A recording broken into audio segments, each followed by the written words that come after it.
Well, welcome everybody to the next podcast in the 40th anniversary of Intact Academy series. I'm delighted to welcome Frank Sommer from the Claas company. And Frank, maybe you'd like to introduce yourself a bit more. Yeah, thank you, Sari, for being part of that podcast series you are doing on your anniversary, which is the company's anniversary, and you can be proud of. So I was delighted to work with you over the last, nearly 24 months. So we really are on a journey right now with our team to develop into a new sphere of purchasing, because I'm leading the purchasing at a company that is doing farm equipment. That is a family-owned company. It's Claas KGaA, which is based here in Hasewinkel, North Rhine-Westphalia, since over 100 years. Yes. So from that 100 years, I'm with that company almost 30 years.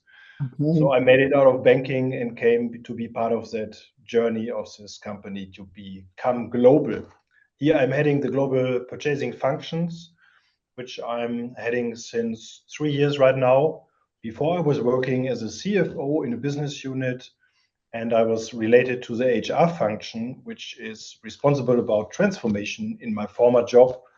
And that is where we actually met. So I'm very happy to be here, part of your journey. Oh, thank you very much. Now, this series is really about change because over the past 42 years, I've been thinking, but is change really possible? Do people change? Do teams change? And I'm really curious what you think about it. I know you're more than a leader because if I understood correctly, you're also an NLP practitioner.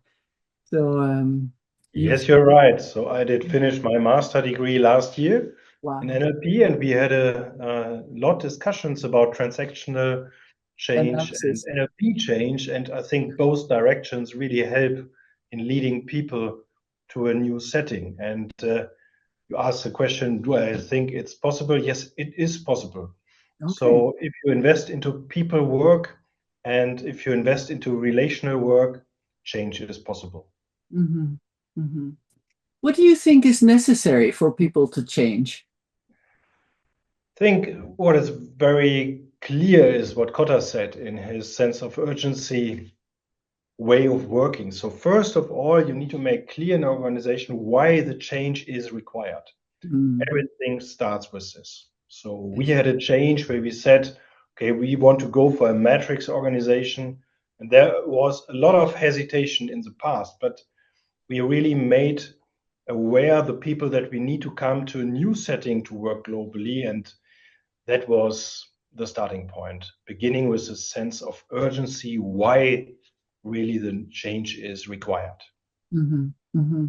And is that what you did within your own team? Because I know we've been on a journey together, but maybe to make it more practical, you could tell something about what happened in that process for you, for the team. Yeah, absolutely. So where Claas was in the past, we were in very entity-based, location-based strategies and operational workload. And so we decided from the board level that we go for a global metrics. So my function of purchasing now is working in a hybrid world together with 250 people. They collaborate on same content in teams in hybrid mode. And that is really giving us a possibility to be more efficient and effective with our organization. Beforehand, we worked with suppliers from 5 plants. Today, we work with suppliers from 1 plant, and that plant can be everywhere. And Mm. that really makes a difference. And that is the feedback our suppliers give us as well. And what we needed to have it was we needed to have a new organization, as I said. So we had drawn up a new business blueprint. We changed processes, and then we needed to team up. And the teaming up aspect was the most difficult one. And there was where we asked you to support as well, because that was coming from the survive to the strive mode. And that is making the difference at the end of the day. Yes. So, what happened in that process that actually made teaming possible? now in retrospect, Yeah. because we So stopped the project. it's a 3 years journey we undertook. So 2024, we just started the organization. We were talking to the whole organization, to the people. We met with each other physically. So we took everybody on the boat and we tried to explain what we are intending to do as the new management team. So the management team, we formed ourselves in the first step, and then we were teaming up on the 4 layers because it's 4 layer structure we are having. And we were having quick wins, which was very important. So we were regaining funding from our suppliers after the Corona crisis, and that made us proud. And this proudness gave us a chance to develop into a new direction. So finding new measures, finding new means, and making us proud again, and sharing the success with the team. So that was a vital part of our journey. And what we then identified, so having done the first step, stabilizing the business. So if we want to strive for even more impact for the organization, which we can give as purchasing, and 80% of our value chain is done by suppliers, external suppliers. So we just said, okay, we will strive for more. We define a North Star, and we are heading for that North Star. Yes. That North Star is connect strengths and empower the business. Yeah. And that is what we are really exchanging with the whole team right now, since we did it 12 months back. Oh, fantastic.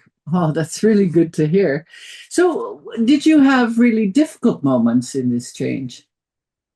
Yeah, for sure. So we had people not buying in, so there was resistance for sure, because the new ways of working, not everybody took as given. So some people just felt a little bit lost in that organization. And especially because of the processes not being ready for the metrics work. And especially because of other functions not being in that global functional perspective already, still local. So we have working together with engineers, with material managers, with quality guys. And if they are still sometimes in a local business relationship and we are global, Yeah. this gives stress to our people. And Yeah. it was very important to us to listen to our people. We had a resonance team established.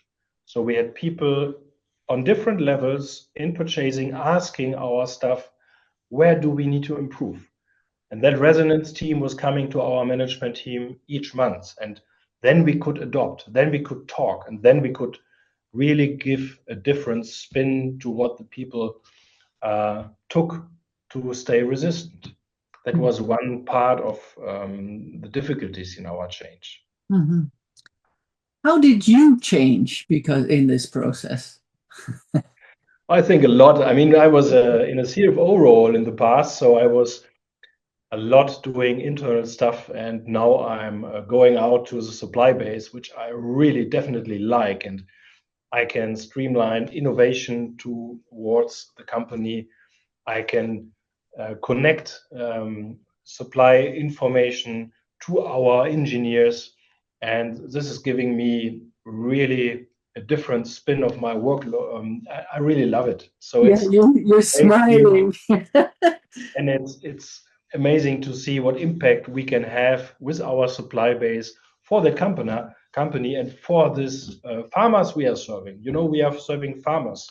We want Yeah. to enable them doing the best work they can do with our machines.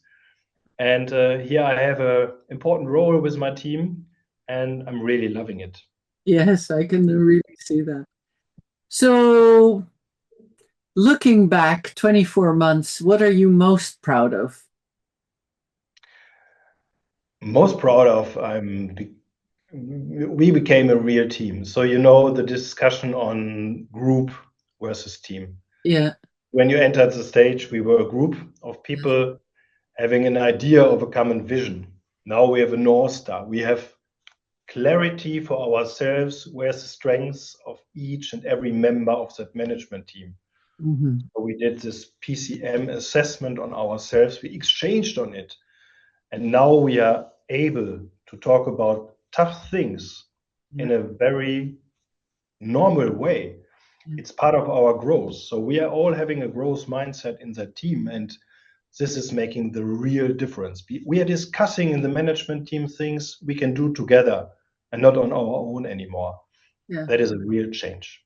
Oh, I'm so happy to hear it. So, last question. You're a very successful manager. You grew from strength to strength, and you've developed yourself not only as a manager, but also certainly personally. I know there were difficult moments because I was there and I challenged you as well. But let's say there are young people around who want to become as good a manager as you. What advice would you give them? So it's really stay curious. You will learn every day. Have this, what Carol Dweck says, it's a growth mindset. Be open for change and something new. You can learn from everybody and don't overrate your ranking. It's not about your ranking, it's about your impact at the end of the day. Yeah. And you can choose to be a psychologist just by studies. You can go for NLP master or practitioner courses, whatever. This really adds to your content driven career you normally have. Mhm. So, what I really can recommend, change roles as well. So, Yeah. because of changing roles, I just started in banking. I left banking, then I left the controlling function I was leading. I'm in purchasing now. I love to be in human resources, which I did in the meantime as well. So stay curious and stay open and find a company that is serving that need and for sure work globally, especially in these times. Mhm. So we have to maintain that global connectivity. We as humans shouldn't be led by people that are only concentrating on their countries. So that will be a real difference, and I trust in all of you. You will make it. Thank you.